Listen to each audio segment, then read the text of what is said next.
Darth Maul, Saboteur is a short story by James Luceno that was released in February of 2001. Even now, you can find it on the Amazon Kindle store for $1.99.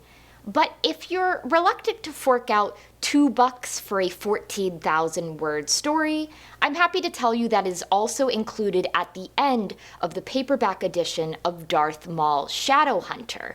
And if you really want to get the best bang for your buck, the ebook of Shadowhunter includes both Saboteur and another short story by Luceno from 2011 called Restraint. While I'm fairly certain that I read Darth Maul Shadowhunter before, I had never read Saboteur. I guess coming out of the Phantom Menace, I thought that Darth Maul looked cool, but I wasn't particularly interested in searching out everything about his backstory. So it's definitely fun to read these stories now, these stories that I either was unaware of at the time or just had no interest in. So, a brief summary. Sent by his master to the mining planet of Dorvala, Darth Maul must act as a saboteur to force the two mining companies, Lomite Limited and Intergal, to merge and be bought out by the Trade Federation. So first, a timeline disclaimer. A number of the stories that I'm reading after the novelization of The Phantom Menace are actually set prior to the film. So if you really want to make sure you're reading them in the correct chronological order, Darth Maul Saboteur goes first because it is the first solo mission that Darth Maul carried out for his master. Then comes Cloak of Deception by James Luceno, which sets up a lot of the things going into the Phantom Menace.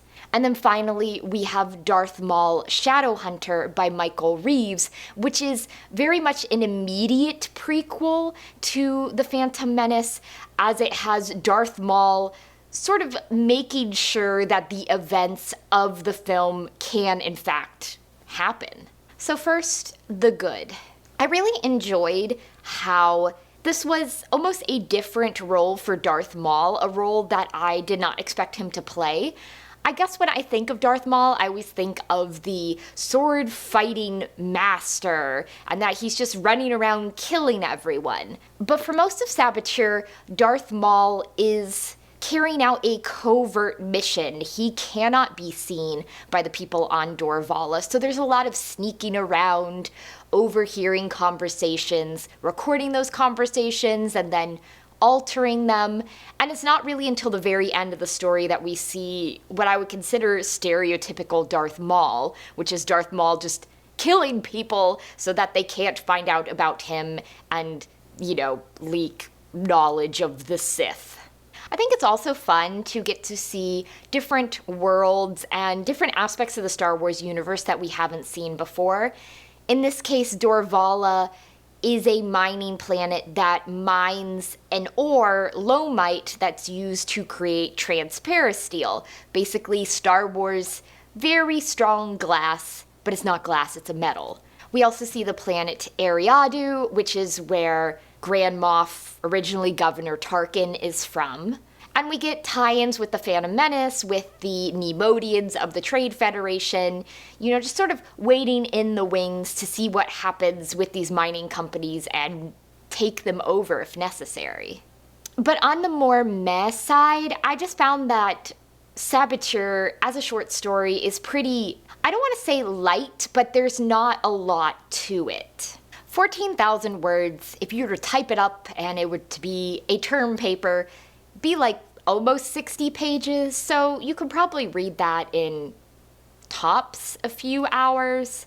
And while it's interesting to see Darth Maul's mission, we don't really get a good sense of Darth Maul as a character. He's pretty much a blank slate. He's evil, he wants to please his master, he learns something about how, maybe you shouldn't rush into action, how the whole idea of having a double-bladed lightsaber, which is what he has, is so that you can be prepared for everything, and in some cases that's to not reveal yourself, to stay in the shadows the whole time. But he's mostly there foiling what these two companies are doing.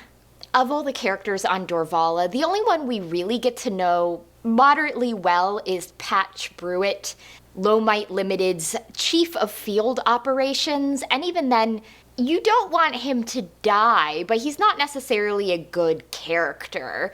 He's gotten a promotion that's led to him being somewhat out of his depth. He wants to get off Dorvala, but drinks a lot and wastes money and doesn't know any way of doing that. And he's ultimately killed by Darth Maul, just as the, I think, head of security of Intergal is also killed by Darth Maul.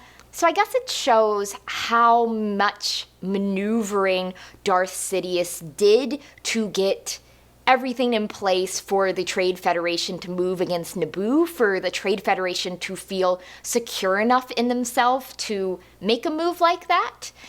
But while I enjoyed getting to see Darth Maul as this shadowy agent, it didn't really add a lot to my understanding of the prequels.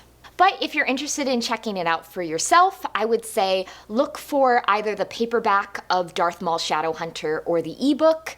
You can read Saboteur, and then you can read Reaves' novel as well, which is a more novel-length look at Darth Maul's actions that he undertakes for his master before the Phantom Menace. So next time I'm going to be reading, you guessed it, Darth Maul Shadowhunter by Michael Reaves, which also came out in 2001.